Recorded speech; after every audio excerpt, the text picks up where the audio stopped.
குரூர்காலம் நேயர்களுக்கு வணக்கம். இன்றைய நமது சிறப்பு விருந்தினராக தமிழக காவேரி விவசாயிகள் சங்க பொதுச் செயலாளர் PR பாண்டியன் அவர்கள் நம்முடன் இருக்கிறார். வணக்கம் சார். உங்களை பத்தி இப்ப ரொம்ப பரபரப்பா பேசிட்டு இருக்கிற ஒரு விஷயம் என்னன்னா, பல்வேறு கோரிக்கைகளை வச்சு நீங்க இப்ப கன்னியாகுமரி முதல் காஷ்மீர் வரை இந்த 7ஆம் தேதி வந்துட்டு யாத்திரை போக போறீங்க அப்படின்றத அறிவிச்சிருக்கீங்க.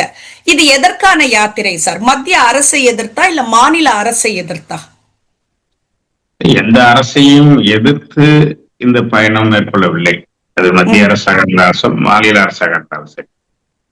காரணம், நாங்கள் 2024 ஐக்கிய விவசாயிகள் சங்கம் அரசியல் சார்பற்ற அமைப்பு SKMNP ஜக்ஜீத் சிங் ஜல்லேவால் தலைமையிலான அமைப்பு பஞ்சாப்ல டெல்லி நோக்கி ஒரு பேரணி புறப்பட்டோம். அந்த பேரணிய ஹரியானா மாநில எல்லையில கனூரி பார்டர்ங்கிற சொல்ற இடத்துல நிறுத்திட்டாங்க. அந்த இடத்துலயே ஒரு வருஷம் காத்திருப்பு போராட்டத்துல ஈடுபட்டோம். திரும்ப 2025 அக்டோபர் மாசத்துல தல்லேவால் காலவரையற்ற உண்ணாவிரத்தை அறிவிச்சாரு. அந்த உண்ணாவிரதம் 100-120 நாளை கடந்த பிறகு உச்ச நீதிமன்றம் நேரடியா தலையிட்டு நீதியரசர் நவாப் சிங் தலைமையில ஒரு குழு அமைச்சது. அந்த குழு 5 பேர் கொண்ட குழு, அந்த அமைக்கப்பட்ட குழு நேரடியா உண்ணாவிரத பந்தலுக்கே வந்து தல்லேவாலோட பேச்சுவார்த்தை நடத்திடுச்சு. அதன் அடிப்படையில MS சாமிநாதன் குழு பரிந்துரை நிறைவேற்ற வேண்டும், விவசாயிகள் பெற்றிருக்கிற கடன்கள் முழுமையும் தள்ளுபடி செய்ய வேண்டும், உற்பத்தி பொருளுக்கு லாபகரமான குறைந்தபட்ச ஆதார விலை நிர்ணய சட்டம் கொண்டு வரப்பட வேண்டும், இலவச மின்சாரத்தை ரத்து செய்ய அடிப்படை நோக்கம் கொண்டிருக்கிற மின்சார ஒழுங்குமுறை ஆணைய சட்டம் மத்திய அரசு திரும்ப பெறணும் உள்ளிட்ட ஒரு 13 கோரிக்கைகளை வலியுறுத்தி அந்த உண்ணாவிரதத்துல பேச்சுவார்த்தையில இடம்பெற்ற கோரிக்கைகளை உச்ச நீதிமன்றத்துக்கு நேரடியா இந்த நவாப் சிங் குழு பரிந்துரை செஞ்சிட்டு, இந்த கோரிக்கைகளை நிறைவேற்றாதான் விவசாயிகள் தற்கொலைகளை தடுக்க முடியும் அப்படின்னு அவங்க பரிந்துரை பண்ணாங்க. அந்த பரிந்துரை அடுத்து மத்திய அரசு பாராளுமன்ற வேளாண்மைக்கான நிலைக்குழு சன்னி தலைமையிலான குழு நேரடியா உண்ணாவிரத பந்தல்ல வந்து ஆய்வு நடத்தி பேச்சுவார்த்தை நடத்தி பாராளுமன்றத்திலேயே இந்த கோரிக்கைகளை நிறைவேற்றணும் அவங்களும் அறிக்கை கொடுத்துட்டாங்க. நான் பாராளுமன்றத்துல அந்த அறிக்கை மீது விவாதத்துக்கு எடுத்துக் கொள்ளப்படவில்லை. தொடர்ந்து போராட்டம் தீவிரம் அடைஞ்ச போது உச்ச நீதிமன்றம் தல்லேவாலோட போராட்டத்துக்கு உரிய மதிப்பளிக்கணும் மத்திய அரசுங்கிற ஆலோசனைகள் வழங்கிச்சு. அதைத் தொடர்ந்து மத்திய வேளாண் துறை அமைச்சர் சிவராஜ் சிங் சௌகான், வர்த்தகத்துறை அமைச்சர் பியூஷ் கோயல், உணவுத்துறை அமைச்சர் பிரகலாத் ஜோஷி ஆகிய 3 பேர் கொண்ட குழு அமைத்து நேரடியா பஞ்சாப் மாநில தலைநகர் சண்டிகர்ல கடந்த 2025 ஜனவரி மாசத்துல இருந்து கூடு கட்ட பேச்சுவார்த்தை நடந்துச்சு. மார்ச் மாசம் 3வது கட்ட பேச்சுவார்த்தையில ஒத்த கருத்து உருவாயிடுச்சு. குறைந்தபட்ச ஆதார விலை நிர்ணய சட்டம் கொண்டு வரணுங்கிற கருத்து இறுதிப்படுத்தப்பட்டுச்சு. வேளாண் துறை அமைச்சர் சிவராஜ் சிங் சௌகான் அதை ஒப்புக்கொள்ளுகிற மனநிலைக்கு வந்துட்டார். அப்ப பியூஷ் கோயல் வர்த்தகத்துறை அமைச்சர் தலையிட்டு மாநில அரசுடைய கருத்துக்களையும் கேட்கணும், வணிகர்களுடைய கருத்துக்களையும் கேட்கணும் இந்தியா முழுமையிலும். அதுக்கிடையில நீங்க இப்படி ஒரு முடிவை எடுத்துடக்கூடாது. அதனால ஏப்ரல் 4ஆம் தேதி 2025 ஏப்ரல் 4ஆம் தேதி நீங்க 4வது கட்ட பேச்சுவார்த்தையை நடத்தலாம். அதுக்கு முன்னாடியே இந்த கருத்துக்களை எல்லாம் உருவாக்கி நான் அந்த கூட்டத்துல அவங்களுடைய கருத்தையும் நான் முன்மொழிகிறேன்னு சொன்னாரு. அப்ப அதை ஏத்துக்க வேண்டிய நெருக்கடி வந்துச்சு. ஏத்துக்கிட்டு அந்த கூட்டம் ஒத்திவைக்கப்பட்டது. அந்த கூட்டம் ஒத்திவைக்கப்பட்டு மத்திய அமைச்சர்கள் வெளியேறி சென்ற பிறகு பஞ்சாப் மாநில அரசாங்கம் அந்த மாநிலத்தை சார்ந்த விவசாய சங்க தலைவர்கிட்ட பேச்சுவார்த்தை நடத்துச்சு. நீங்க வந்து உடனடியா சாலைகள் இருக்க தடுப்பை அகற்றணும், போக்குவரத்தை ஏற்படுத்தப்படாதுன்னு சொன்னாங்க. அப்ப போராட்ட குழு சார்பா சொன்னாங்க, நாங்க சாலை ஓரத்துலதான் அமர்ந்திருக்கிறோம், சாலையை தடுத்திருக்கிறது ஹரியானா மாநில அரசு, அதனால நீங்க ஹரியானா மாநில அரசோட பேச்சுவார்த்தை நடத்தி சாலை போக்குவரத்தை மேற்கொள்றது எங்களுக்கு எந்த தடையும் இல்லைன்னு சொன்னோம். அதை ஏற்க மறுத்து கிட்டத்தட்ட ஒரு 250 பேர் அந்த கூட்டத்துல பங்கேற்ற 15 பேர் அதை உட்பட வெளிப்புறம் சம்பந்தப்பட்ட விவசாயிகளையும் சேர்த்து கைது செய்து பட்டியாலா சிறையில அடைச்சது நான் உட்பட. நான் ஒரு 7 நாள் இருந்தேன், அவங்க ஒரு 15 நாள் இருந்தாங்க. 7 நாள் கழிச்சு என்ன விடுவிச்சுட்டாங்க, 15 நாள் கழிச்சு அவங்களை விடுவிச்சாங்க. அதுக்கு பிறகு 4வது கட்ட பேச்சுவார்த்தைக்கு மத்திய அரசு ஏற்பாடு செஞ்சுச்சு. அப்ப விவசாய சங்க தலைவர்கள் பஞ்சாப் மாநில அரசு இப்படி கூட்டத்துக்கு வந்த எங்களை அத்துமீறி கைது செஞ்சுச்சு, அதனால அவங்க அந்த கூட்டத்துல பங்கேற்கிறத நாங்க விரும்பலன்னு சொன்னோம். டெல்லியில நடத்தின அந்த கூட்டம்னு சொன்னோம். அப்படின்னா நாங்க அதை வந்து கலந்து பேசிக்கிட்டு தேதி சொல்றோம்னு சொன்னவங்க அதோட அதை ஒத்தி வச்சுட்டாங்க. இதுக்கு இடையில தான் ஒரு சில தகவல் இருந்தது. பல மாநிலங்கள் ஒத்தக்கருத்துக்கு முன் வரல அப்படிங்கிற கருத்து சொல்லப்படுறதா ஒரு செய்தி வெளிவந்தது. பிறகுதான் எல்லா மாநில முதலமைச்சர்களையும் சந்திச்சு ஆதரவு போடுறதுங்கிற அடிப்படையில கன்னியாகுமரியில இருந்து காஷ்மீர் வரை விவசாயிகள் யாத்திரையை வருகிற பிப்ரவரி 7ஆம் தேதி துவங்குறோம். இந்த யாத்திரை மார்ச் 19ஆம் தேதி டெல்லியில நிறைவடையும். காஷ்மீர் வரைக்கும் சென்று டெல்லியில வந்து மார்ச் 19ஆம் தேதி ராம்லீலா மைதானத்துல ஒரு மிகப்பெரிய பேரணியோட அது நிறைவு பெறதா ஒரு திட்டமிடலோட இந்த பேரணியை நாங்க துவக்கிறோம். இதுக்காக அங்கிருந்து 30 பேர் கொண்ட குழு இந்த பயணக்குழுல இடம்பெற போறாங்க. தமிழ்நாட்டின் சார்பில் நான் அதுல இடம்பெற்றேன். கண்டிப்பா இந்த பயணம் வெற்றி பெறணும்ன்றதுதான் வந்துட்டு எங்களுடைய இதுவும் சார். இப்ப அடுத்தது நம்ம பாக்குறோம், திருவாரூர் மாவட்டத்துல இந்த மன்னார்குடி பக்கத்துல இருக்கிற அந்த பெரியகுடி கிராமத்துல ஹைட்ரோ கார்பன் கிணற்றை திறக்க சில சதி செய்வதா சொல்லி தொடர்ந்து இதுக்கு வந்துட்டு எதிராக விவசாயிகள் போராட்டம் நடத்திட்டு இருக்காங்க. நீங்களும் அதுல கலந்துகிட்டீங்க. சில மாதங்களுக்கு முன்னால அந்த கிராம நிர்வாகி கூட்டம் போட்டு அந்த கிணத்தை நிரந்தரமா மூட அரசு நடவடிக்கை எடுக்க வேண்டும்னு சொல்லியிருந்தாங்க. இப்ப பெரியகுடியில என்னதான் சார் நடக்குது? திருவாரூர் மாவட்டம் மன்னார்குடி அடியே இருக்கிற பெரியகுடி கிராமத்துல 2013 12-13 ஆண்டுகள்ல PD1 அப்படின்னு ஒரு கிணறு அமைப்பதற்கு தமிழக அரசுடைய சுற்றுச்சூழல் துறை அனுமதியை பெற்று அந்த கிணறு அமைக்கப்பட்டது. அந்த கிணறு ஃபெயிலியர் ஆயிடுச்சு. அந்த கிணறு பயனற்ற போயிடுச்சு. PD2 என்கிற கிணறை அதுக்கு பக்கத்திலேயே ஒரு 15 அடி தூரத்துல ஒரு புதிய கிணறை போட்டிருக்காங்க. அதுக்கு தமிழ்நாடு அரசுகிட்ட அனுமதி வாங்கின. அனுமதி வாங்காம போட்ட அந்த கிணறு 2013 ஏப்ரல் 4ஆம் தேதி பணி நிறைவடைகிற சூழல்ல வெடிச்சு சிதறி தீப்பற்றி எரிஞ்சு மதியானம் 2 மணிக்கு பத்தின தீ இரவு 6 மணிக்கு தான் அங்க இருக்கிற அருகாமல் இருக்கிற காரியமங்கலங்கிற கிராமத்துல இருக்கிற பள்ளிவாசல் ஒளிபெருக்கி மூலமா யாரும் விளக்கு பத்த வைக்காதீங்க, தீக்குச்சி கொடுத்தாதீங்க, வீட்டுக்குள்ள யாரும் இருக்கக்கூடாது, வெளியில வந்துருங்க அப்படிங்கிற ஒரு விளம்பரத்தை செய்யறாங்க. அன்றைக்கு இருந்த மாவட்ட ஆட்சியர்கிட்ட உடனடியா அந்த கருத்தை நான் கொண்டு போறேன். உடனடியா RDOவோட நீங்க ஸ்பாட்டுக்கு போங்க, நானும் வந்துடுறேன்னு வந்து இருந்து நள்ளிரவு தான் அது அடைக்கப்பட்டுச்சு. அப்ப அந்த இடத்துல இருந்த அதிகாரிகிட்ட கேட்ட போது ஆசியாவிலேயே எங்கேயும் இல்லாத அடர்த்தியான வகையில ஹைட்ரோ கார்பன் இந்த கிணறுல இருந்துருச்சு, நாங்க கச்சா எடுப்பதற்கு தான் தோண்டினோம், ஆனா வெடிச்சு சிதறிடுச்சு, இது ஏற்கனவே நாங்க தோண்டி முடிக்க போற தருவேல இந்த அடர்த்தியான கேஸ் இருப்பதை நாங்க அளவிட்டு அரசுக்கு சொல்லிட்டோம் அப்படின்னு சொன்னாங்க. இப்ப எரியுதே, இதை அடக்க முடியுமான்னு கேட்டபோது ஒரு இயந்திரம் வெளிமாநிலத்தில இருந்து வருது, வந்த பிறகு விடியறதுக்குள்ளாட்டி அடைச்சிருவோம்னு சொன்னாங்க. அப்புறம் அங்கேயே இருந்தோம், விடியறதுக்கு அடைச்சிட்டாங்க. அடைச்ச பிறகு கேட்டோம், இது அடுத்தது நீங்க திறக்கணும்னா என்ன பண்ணுவீங்கன்னு கேட்டோம். இதை சுத்தி 8 இடத்துல கிணறுகள் அமைக்கணும், அந்த கிணறுகளை அமைச்சு இந்த ஹைட்ரோ கார்பனுடைய அடர்த்தியை குறைச்ச பிறகுதான் இந்த கிணறை நாங்க ஓபன் பண்ண முடியும் அப்படின்னு சொன்னாங்க. அப்புறம் 2 கட்டமா மாவட்ட ஆட்சியர் தலைமையில் பேச்சுவார்த்தை நடத்தணும். அந்த பேச்சுவார்த்தையில எந்த 8 கிணறு அமைக்கக்கூடாது, இந்த கிணறையும் நிரந்தரமா மூடணும், இந்த PD2 கிணறுக்கு அனுமதியை வாங்கலங்கிறதையும் ஆதாரத்தோட உறுதிப்படுத்தினாங்க தமிழ்நாடு அரசு. அதுக்கு பிறகு கிணறு போடக்கூடாதுன்னு சொல்லி தடுத்து நிறுத்தி வச்சிருந்தோம்.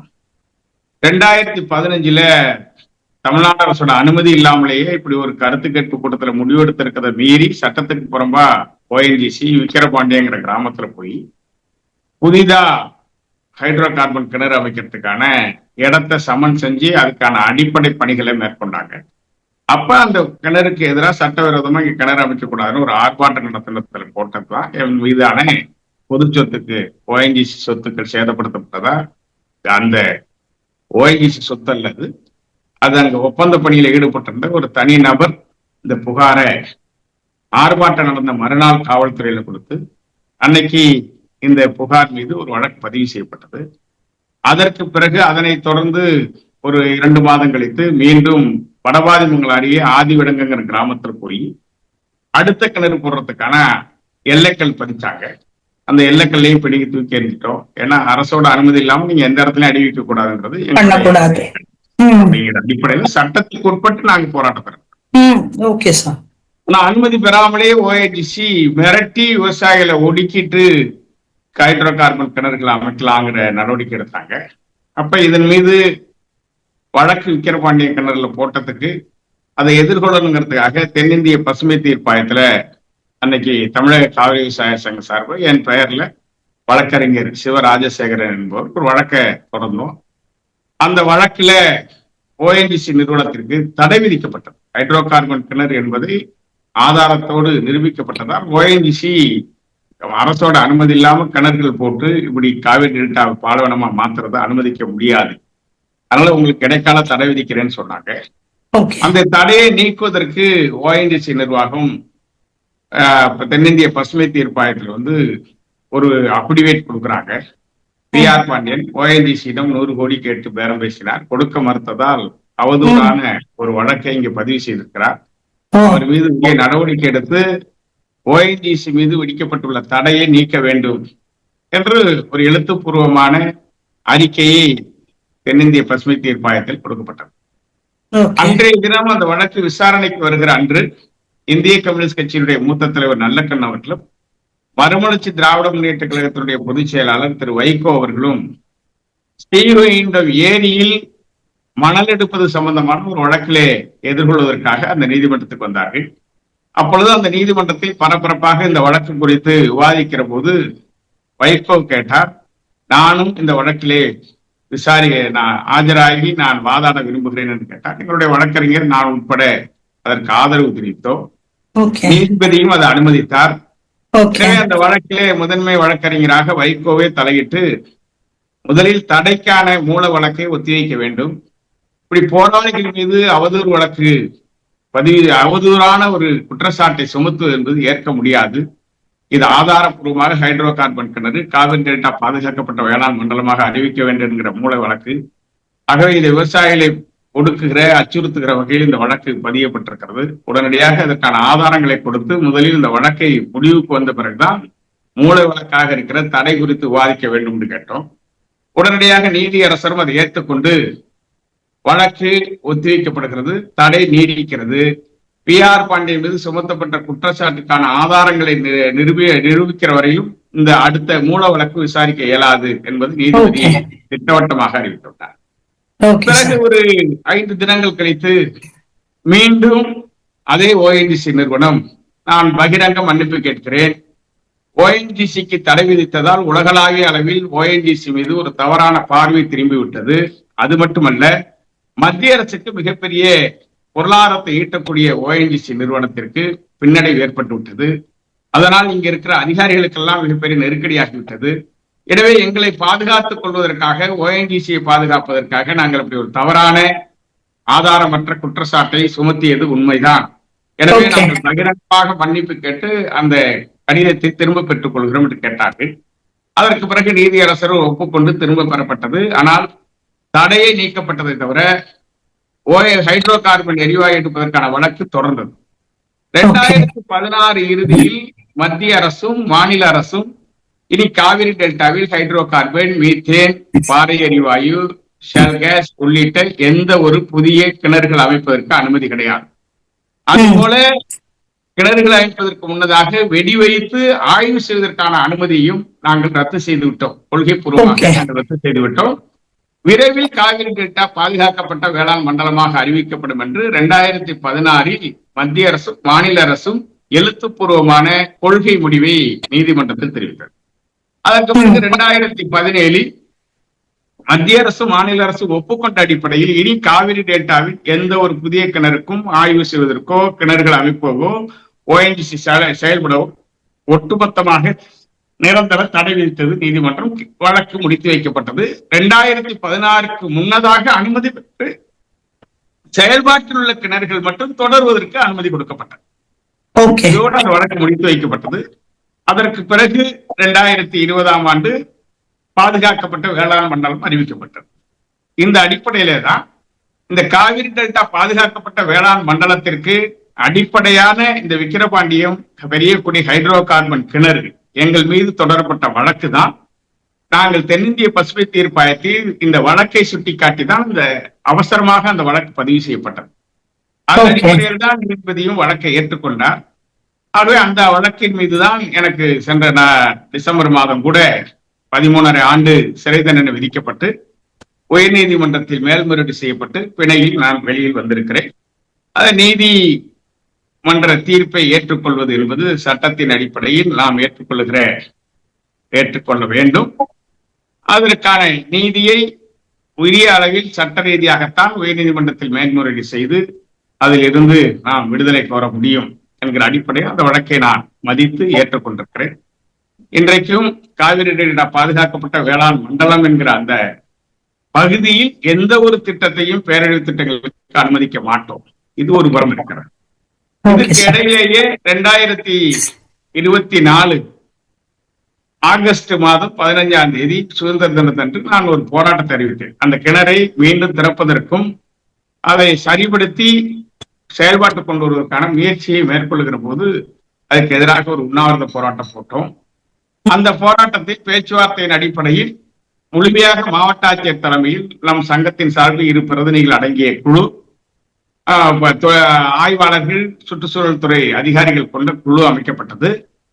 அந்த மாவட்ட ஆட்சியர் தலைமையிலான குழு மேற்பார்வையில் இந்த ஹைட்ரோ கார்பன் கிணறை அடைப்பதற்கும் அதை வெளியிலே அந்த வாகனங்கள் எடுத்துச் செல்வதற்கும் ஓராண்டு காலம் அவகாசம் கேட்டார்கள். அந்த அவகாசம் சென்ற 2025 ஜூன் மாதத்தோடு நிறைவு பெற்றுவிட்டார். அதற்கு பிறகு அந்த PD1 கிணறு என்பது நூற்றுக்கணக்கான கிணறுகள் காவிரி டெல்டாவில் பயனற்ற கிணறுகள் அப்படி இருக்கிறது. திடீரென நான் இந்த வழக்கில் சிறை சென்ற பிறகு ONGC நிர்வாகம் அந்த PD1 கிணறை நாங்கள் அடைக்கிறோம் என்கிற பேரில் வாகனத்தை கொண்டு போய் அங்கே கனரக இயந்திரங்களை நிறுவி தற்போது அங்கே பணியை துவக்கியிருக்கிறார். இதில் எங்களுக்கு மிகப்பெரிய சந்தேகம் இருக்கிறது. காரணம், இப்பொழுது ஆந்திராவில் மிகப்பெரிய அளவில் தீப்பற்றி எரிந்துவிட்டது. இந்தியாவிலேயே மிக அடர்த்தியான கிணறு இந்த பெரியகுடி கிணறு என்கிற போது அதற்கு அருகாமையில் இருக்கிற 10 அடி தூரத்தில் இருக்கிற இன்னொரு பழமை வாய்ந்த மூடப்பட்ட கிணறை போய் நான் மூடுகிறேன் என்கிற பெயரில் அங்கே பணிகளை மேற்கொண்டால் திடீரென அங்கு அழுத்தம் தாங்காமல் வெடித்து சிதறி தீப்பற்றி இருந்தால் யார் பொறுப்பாவது என்கிற அடிப்படையில தான் கடந்த வாரம் கூட ஒரு உண்ணாவிரதத்தை ஏற்பாடு செய்து அங்க நடத்தி இருக்கிறோம். அந்த உண்ணாவிரதமும் ONGC நிறுவனத்துக்கு எதிராக நடைபெற்றிருக்கிறது. ஆகவே அந்த உண்ணாவிரதத்தையும் வழக்கையும் தொடர்புறுத்துவதற்கான சில சுயநல சக்திகள், அதை வைத்து பிழப்பு நடத்துகிறவர்கள் சில பிரச்சாரங்களை எல்லாம் செய்வதற்கு, போஸ்டர்கள் எல்லாம் ஒட்டுவதற்கு முயற்சிகளை மேற்கொண்டார்கள். காவல்துறையில் வழக்கு பதியப்பட்டு தற்போது அவர்கள் கைது செய்யும் நிலையில் இருக்கிறார். எனவே காவிரி டெல்டாவுடைய பாதுகாக்கப்பட்ட வேளாண் மண்டலம் என்பது ஒட்டுமொத்த கிட்டத்தட்ட 50 லட்சம் குடும்பங்களுடைய வாழ்வாதாரம். எனவே இந்த மண்ணை அபகரிப்பதற்கு யாருக்கும் அனுமதி இல்லை. இப்ப நீங்க பாத்தீங்கன்னா இதை தவிர்த்து விவசாயிகள் வந்துட்டு தினம் தினம் தமிழகத்துல போராடுற நிலை இருக்குதுன்றதையும் பார்க்க முடியுது. இப்ப முதல்வருக்கு வந்துட்டு கருப்பு கொடி காட்டி தங்களோட பிரச்சனைகளை எடுத்துக்காட்ட நினைச்ச கரும்பு விவசாயிகளை வந்துட்டு காவல்துறை கைது செய்ததையும் பார்க்க முடிஞ்சது. இப்ப அரசு தரப்புல விவசாயிகளோட கோரிக்கைகளை கேட்கிறாங்களா? ஏன்னா முதல்வர் ஸ்டாலின் அவர்கள் வந்துட்டு தன்னை டெல்டா மாவட்டத்துக்காரன் தொடர்ச்சியா சொல்லிட்டு இருக்காரு. இப்ப டெல்டா விவசாயிகளோட குரலை அவர் கேட்கிறாரா, இல்ல குரலை கூட அவர் கேட்க மறுக்கிறாரா அப்படின்றதுதான் சார். இந்த சந்தேகம் விவசாயிகளுக்கு இருக்கிறது, எல்லா அரசியல் கட்சிகளுக்கும் இருக்கிறது. குறிப்பாக அந்த கருப்பு கொடி போராட்டம் என்பது 1400 நாட்கள் 450 நாட்களை கடந்து கும்பகோணம் அருகே திருமண்டங்குடியில் திரு ஆரூரான் சர்க்கரை ஆலைக்கு எதிரான போராட்டம் நடந்து கொண்டிருக்கிறது. இந்த போராட்டத்தை கடந்த அதிமுக ஆட்சி காலத்தில் தலைமையேற்று நடத்தியதே திமுக விவசாய அணிகள் தான். திமுக கூட்டணி கட்சியாக இருக்கிற மார்க்சிஸ்ட் கம்யூனிஸ்ட் கட்சி உட்பட திமுக தலைமையிலான கூட்டணி கட்சிகள் தான் அந்த போராட்டத்தை துவக்கினார்கள். அங்கே கரும்பு பயிரிட்ட விவசாயிகள் ஒரு 400 பேர் மீது ஆரூரான் சர்க்கரை ஆலை உரிமையாளர் ராம்பி தியாகராஜன் தவறான சான்றுகளை கொடுத்து கிட்டத்தட்ட ஒரு 400-600 கோடி ரூபாயை பல்வேறு வங்கிகளில் கடனாக பெற்று இந்த கருப்பு பட்டியல் வெளியிட்ட பிறகுதான் இந்த விவசாயிகளுக்கு கடன் பெற்றதே தெரிய வந்தது. ஆகவே இந்த கடனை தள்ளுபடி செய்ய வேண்டும், ராம்பி தியாகராஜன் மீது நடவடிக்கை எடுக்க வேண்டும் என்கிற போராட்டத்தை துவக்கியவர்கள் திமுக. அதற்கு பிறகு திமுக ஆட்சி முடிவுற்றதுக்கு பிறகு அந்த நிலுவைத் தொகையும் அரசு கொடுக்கவில்லை என்கிற போராட்டம் தீவிரமடைந்தது. 2018 கடலூர் மாவட்டத்தில் ஒரு தீவிரமான போராட்டம் நடந்த போது அன்றைக்கு இருந்த எடப்பாடி பழனிசாமி தலைமையிலான அரசு ராம்பி தியாகராஜனையே காவல்துறையில் கைது செய்து சிறை வைத்தது. அதற்கு பிறகு திமுக ஆட்சி பொறுப்பேற்ற பிறகு இந்த போராட்டத்தை விவசாய அமைப்புகள் தீவிரமாக நடத்த துவங்கினார். தலைமையேற்ற திமுக விவசாய அணி அதிலிருந்து கொஞ்சம் கொஞ்சமாக விலகி கொண்டார்கள். அந்த ஆதூரான் சர்க்கரை ஆலையில் 2 பாதைகள் இருக்கிறது, 2 கேட்டுகள் இருக்கிறது. அதுல ஒரு வழி பாதையில் விவசாயிகள் தொடர்ந்து 1400 நாட்களை கடந்து காத்திருப்பு போராட்டத்தில் ஈடுபட்டிருக்கிறார்கள். அவர்கள் சொல்வது கடன் நிவாரணம், கடன் பெற்றவர்கள் மீது நடவடிக்கை எடுக்க வேண்டும், எங்களை கருப்பு பட்டியலிருந்து நீக்க வேண்டும், சர்க்கரையை கரும்பு பயிரிட்டு கொடுத்தவர்களுக்கான உரிய தொகையை, நிலுவைத் தொகையை உடனடியாக வழங்க வேண்டும் என்று கோரிக்கை வைத்து அவர்கள் ஒரு வழியிலே போராடி கொண்டிருக்கிறார். திமுக அரசு பொறுப்பேற்ற பிறகு இந்த போராட்டம் திசை திரும்ப ஆரம்பித்தது. ஒரு பகுதியில் இருக்கிற வழியாக உள்ளே சென்று அங்கே தனியார் கால்ஸ் நிறுவனம் என்கிற ஒரு நிறுவனம் இந்த ஆலையை விலை கொடுத்து வாங்கிவிட்டதாக கூறி அவர்கள் உள்ளே நடந்து மது ஆலையை துவக்கிட்டார்கள். ஒரு பக்கம் விவசாயிகள் கரும்பாலைக்கு போகிற வழியில் போராடி கொண்டிருக்கிறார்கள் 1400 நாட்களை கடந்து. ஒரு பக்கம் விலைக்கு வாங்கிய கால்ஸ் நிறுவனம் மது உற்பத்தி செய்து சந்தைப்படுத்துகிற வேளையில் 1 வருடமாக ஈடுபட்டிருக்கிறார். இது ஒரு கட்டத்தில் நான் தலையிட்டு நேரடியாக வேளாண் துறை செயலாளர் அவரோடு பேச்சுவார்த்தை நடத்தி மாவட்ட வங்கியாளர் கூட்டத்தில் இந்த கடன் குறித்தான உண்மை நிலையை அரசுக்கு தெரிவிக்க வேண்டும். அதன் பிறகு மாவட்ட வங்கியாளர் கூட்டத்தில் எடுக்கப்படுகிற முடிவை மாநில வங்கியாளர் கூட்டத்தில் வைத்து அதில் உரிய நடவடிக்கை எடுத்து முதலமைச்சர் மூலமாக மத்திய அரசின் நிதித்துறைக்கு கடிதம் எழுதி இந்த வங்கிகள் மீது நடவடிக்கை எடுக்கணும், குற்றம் புரிந்தவர்கள் மீது அடையாளம் கண்டு நடவடிக்கை எடுக்கணும், தேவையான சிபிஐ விசாரணைக்கு உட்படுத்தி விவசாயிகளை உடனடியாக அதிலிருந்து விடுவிக்க வேண்டும் என்கிற கருத்தை சொல்லப்பட்டது. அன்றைக்கு இருந்த தஞ்சாவூர் மாவட்ட ஆட்சியர் இந்த வங்கிகளுடைய கூட்டத்தை நடத்தி வங்கியாளர் கூட்டத்தில் இந்த வங்கிகளில் பெறப்பட்ட கடன் தொகை இவ்வளவு நிலுவையில் இருப்பது விவசாயிகளுக்கு சம்பந்தம் இல்லை, இது தவறான வகையில் போடப்பட்டிருக்கிற தீர்மானம் நிறைவேற்றி மாநில வங்கியாளர் கூட்டத்துக்கு அனுப்பப்பட்டது. மாநில வங்கியாளர் கூட்டமும் அதற்கான தீர்மானத்தை போட்டு முதலமைச்சருக்கும் அனுப்பி வைத்துவிட்டார். ஆனால் முதலமைச்சர் இன்று வரையிலும் மத்திய அரசின் நிதித்துறைக்கு இது குறித்து நடவடிக்கை கோரி எந்த கடிதமும் எழுதவில்லை. இதிலேதான் இந்த விவசாயிகள் மிகப்பெரிய அச்சத்திற்கு தள்ளப்படுகிறார்கள், பின்னடைவு ஏற்படுகிறது, போராட்டத்தை சீர்குலைக்க வேண்டும் என்கிற முயற்சி எடுக்கிறார்கள். எனவே இதற்கிடையே முதலமைச்சர் கும்பகோணத்துக்கு செல்கிற போது அவர்கள் கருப்பு கொடி நாட்ட வேண்டிய நிர்பந்தத்துக்கு ஆளாகிறார். கருப்பு கொடி என்பது ஒரு முக்கியமான பிரச்சனையை போராட்ட களத்தில் விவசாயிகள் இருக்கிற போராட்ட களத்தில் இருக்கிற உணர்வுகளை முதலமைச்சர் கவனத்திற்கு கொண்டு செல்வதற்கு ஒரு வழி. அந்த அடிப்படையில தான் நாளைக்கு இந்த கருப்பு கொடி காட்டப்பட்டது. ஆனால் இதுவரையிலும் முதலமைச்சர் நான் சொல்லியிருக்கிற இந்த அடிப்படையிலான நடவடிக்கை தொடரவில்லை. உச்ச நீதிமன்றத்திலும் அங்கே அவர்கள் போராடுவதற்கு எந்த உரிய பாதுகாப்பை காவல்துறை உறுதிப்படுத்த வேண்டும் என்கிற ஒரு உத்தரவும் கொடுத்திருக்கிறது. இது குறித்தான வழக்கும் உச்ச நீதிமன்றத்துக்கு நிலுவையில் இருக்கிறது. ஆனால் தமிழ்நாடு அரசு இந்த விவசாயிகளுக்கு தீர்வை காணுவதற்கு இதுவரையிலும் எந்த ஒரு நடவடிக்கையும் மேற்கொள்ளாததுதான் மிகுந்த வருத்தம் அளிக்கிறது. அந்த விவசாயிகளுடைய போராட்டம் என்பது தீவிரமடைந்திருக்கு. இது ஒரு பக்கம் இருக்கட்டும் சார். இப்ப நவம்பர் டிசம்பர் மாதம் வந்துட்டு இந்த டெல்டா மாவட்டத்துல பெய்த மழையால வந்துட்டு பல ஏக்கர் பரப்பிலான நெற்பயிர்கள் எல்லாம் மழை நீர்ல மூழ்கிருச்சு. இப்ப அரசு தரப்பு கிட்ட விவசாயிகள் நிவாரணம் கேட்டிருக்கிற நிலையில ஏக்கருக்கு 1500 ரூபாயில இருந்து 2000 ரூபாய் வரைத்தான் தர முடியும்னு அதிகாரிகள் சொன்னதா எங்க கிட்டயே பல விவசாயிகள் சொன்னதை பார்க்க முடிஞ்சது.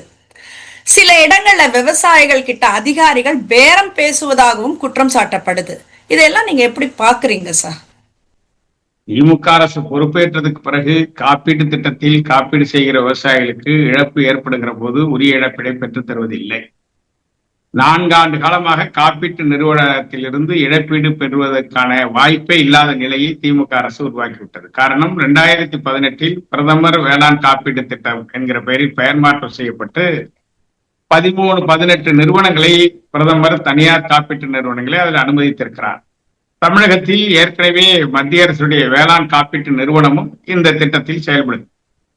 நாங்கள் தமிழ்நாடு அரசிடம் நீங்கள் ஒன்று தமிழ்நாடு அரசு தம் மாநிலத்துக்கென தனி காப்பீட்டு நிறுவனத்தை குஜராத்தை பின்பற்றி துவங்க வேண்டும். குஜராத்திலேயே தனி நிறுவனம் அந்த மாநில அரசு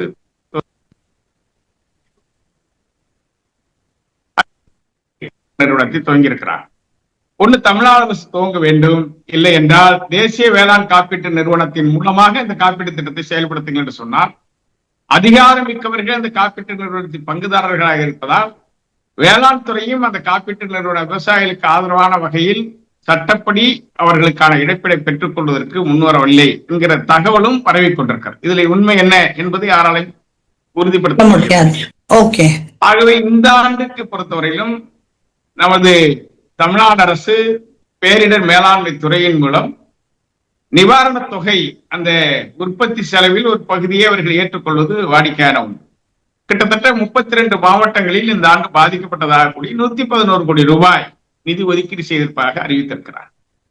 இது எந்த வகையில் சாத்தியம் என்பதே தெரியாது. யானை பசிக்கு சோலைப்பறி போன்றதான இந்த தொகை என்பது கணக்கீடு எடுக்கிற பணி கூட இந்த ஆண்டு இணையம் மூலமாக மேற்கொள்கிறோம் என்று சொல்கிறார். ஆனால் ஒட்டுமொத்தமாக நில நிர்வாக முறைகள் உரிய முறையில் பதிவேற்றம் செய்யப்படாததால் ஒட்டுமொத்தமாக நில நிர்வாக முறை கணினியிலே பதிவேற்றம் இயலாத நிலை இருக்கிறது. ஆனால் இந்த விவசாயிகள் பாதிக்கப்படுகிற விவசாயிகளுக்கான கடன் குறித்து நாங்கள் இணையத்தில் கணக்கெடுப்பு நடத்துகிறோம் என்கிற பெயரில் பல கிராமங்களில் 1 ஏக்கர் 2 ஏக்கர் 3 ஏக்கர் 100 குழி. எனவே இது மாதிரியான நடவடிக்கைகளால் ஒட்டுமொத்த டெல்டா விவசாயிகள் மிகப்பெரிய பின்னடைவை சந்தித்திருக்கிறார்கள். தற்போது கூட கிட்டத்தட்ட 4 லட்சம் ஏக்கருக்கு மேல் பிப்ரவரி இறுதி வரையிலும் தண்ணீர் தேவை இருக்கிறது. காரணம், கடந்த மாதங்கள் பெய்த மழையால் 1 முறைக்கு 2 முறை 2 முறைக்கு 3 முறை சாகுபடி செய்து அன்றைக்கு பயிரான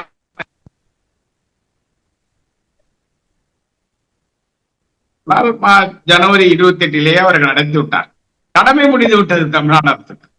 உணவு உற்பத்தி பெருகினால் உற்பத்தியை பெருக்கிவிட்ட எங்கள் ஆட்சி காலத்தில் என்று பெருமைப்பட்டுக் கொள்கிற ஆட்சியாளர்கள் உற்பத்திக்கான அடிப்படை கட்டமைப்புகளை மேற்படுவதும் தண்ணீர் உரிய காலத்தில் கிடைப்பதை உறுதி செய்வதும் இழப்பு ஏற்படுகிற போது பங்கேற்பதும் மாநில அரசுகள் தவிர்த்து வருவதுதான் மிகப்பெரிய பின்னடைவாக இருக்கிறது. எனவே ஒட்டுமொத்த விவசாயிகள் இன்றைக்கு போர்க்களத்திற்கு தள்ளப்பட்டிருக்கிறார். கடைசியா ஒரு கேள்வி சார். நம்ம ஓஎன்ஜிசி பேசியதால இந்த கேள்வி கேட்கிறேன். ஓஎன்ஜிசிக்கு எதிரான போராட்டத்துல இப்ப பொது சொத்துக்களை சேதப்படுத்தியதா சொல்லி உங்க மீதும் அதிமுக விவசாய அணி கோட்டூர் ஒன்றிய துணை செயலாளர் செல்வராஜ் மீதும் பதிவான வழக்குல முந்தைய அரசு பெரிய அளவுல ஈடுபாடு காட்டாத நிலையில இந்த அரசு துரிதப்படுத்தி நீதிமன்றம் மூலமா தண்டனை பெற்று தந்து விட்டதுன்னு சொல்லப்படுது. 22 பேர் மேல பதியப்பட்ட இந்த வழக்குல 2 பேர் மீது மட்டும் வந்துட்டு தண்டனை உறுதி செய்யும் அளவுக்கு அரசு இதுல அதிகம் ஆர்வம் காட்டியதாகவும் இவ்வளவு வேகம் காட்டி விவசாயிகளை ஏன் அரசு ஒடுக்க நினைக்குதுன்னு தொடர்ந்து கேள்விகள் எழுப்பப்படுது. அது உண்மைதான்ங்களா? நீங்கள் சொல்லுகிற உங்களுடைய ஆதாரப்பூர்வமான கருத்துக்களும் முன்வைப்புகளும் நியாயமானதாகவும் உண்மையானதாகவும் இருக்கலாம். ஆனால் வழக்கு மேல்முறையீட்டில் இருக்கிற போது அந்த வழக்கில் தண்டனை பெற்ற கைதி என்கிற அடிப்படையில் என்னால் வெளிப்படையான முழு விவரங்களை சொல்ல இயலாது. நீங்கள் சொல்லுகிற கருத்துக்களும் சந்தேகங்களும் எங்களுக்கும் இருக்கிறது. அது குறித்து நீதிமன்றத்தை பத்தி பேச வேண்டாம். நீங்க சொல்லியிருக்கிற கருத்து ஒட்டுமொத்த உலகத்தில் இருக்கிற தமிழர்கள் மத்தியிலும் இந்தியா முழுமையில் இருக்கிற விவசாயிகள் மத்தியிலும் பிரதிபலிக்கிறது. அதற்கான எதிர்பார்ப்போடு விவசாயிகள் காத்திருக்கிறார். ஓகே சார், தீர்ப்பு வந்துட்டு என்ன நேர்மையா வரணும், நியாயமா வரணும்ன்றதை தெரிவிச்சுக்கிறோம். அதே மாதிரி உங்க கன்னியாகுமரி டு காஷ்மீர் அந்த பயணம் வந்துட்டு வெற்றி பெற எங்கள் இடம் வலம் நேயர்கள் சார்பாக உங்களுக்கு வாழ்த்துக்களை தெரிவிச்சுக்கிறோம். நன்றி சார். நன்றி.